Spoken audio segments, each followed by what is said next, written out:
Border Gavaskar trophy খেলতে Australia গেলেন রোহিত শর্মা। শনিবার রাতে তিনি পার্থের বিমান ধরেছেন। দ্বিতীয় সন্তানের জন্মের সময় স্ত্রীর পাশে থাকার জন্য ভারত অস্ট্রেলিয়া সিরিজের প্রথম টেস্ট খেলছেন না রোহিত। তার পরিবর্তে ভারতকে নেতৃত্ব দিচ্ছেন জসপ্রীত বুমরা। সিরিজের দ্বিতীয় টেস্ট শুরু হবে 6 ডিসেম্বর থেকে। অ্যাডিলেডের সেই টেস্ট থেকে রোহিত মাঠে নামবেন বলে মনে করা হচ্ছে। রবিবারই দলের সঙ্গে পার্থে যোগ দেবেন তিনি। অস্ট্রেলিয়ার বিমান ধরার জন্য শনিবার রাত 11টা নাগাদ তিনি মুম্বাই বিমানবন্দরে পৌঁছান। বিমানবন্দরে রোহিতকে বিদায় জানাতে এসেছিলেন স্ত্রী ঋতিকা সাজ দে। স্বামীকে জড়িয়ে ধরে বিদায় ও শুভেচ্ছা জানান তিনি। তাদের সেই মুহূর্তের ভিডিও ভাইরাল হয়েছে সামাজিক যোগাযোগ মাধ্যমে।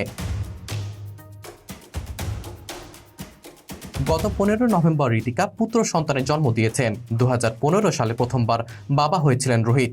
সামাইরার জন্ম দিয়েছিলেন স্ত্রী ঋতিকা। 9 বছর পর দ্বিতীয়বার বাবা হলেন রোহিত। দ্বিতীয়বার স্ত্রীর অন্তঃসত্ত্বা হওয়ার খবর জানাননি তিনি।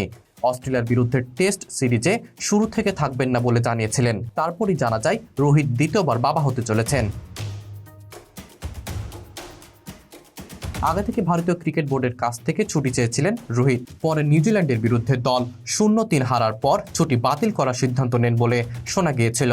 যদিও শেষ পর্যন্ত দ্বিতীয়বার বাবা হওয়ার পরই আবার ক্রিকেটে ফেরার সিদ্ধান্ত নেন।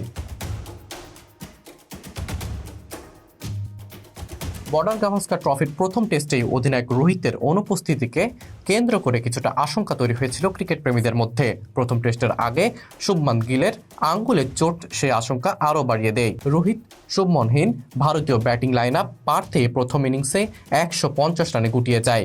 যদিও দ্বিতীয় ইনিংসে দাপুটে ব্যাটিং করেছেন দুই ওপেনার জয়শ্রী জয়সওয়াল এবং লোকেশ রাহুল। Munar Rifat, BD archive.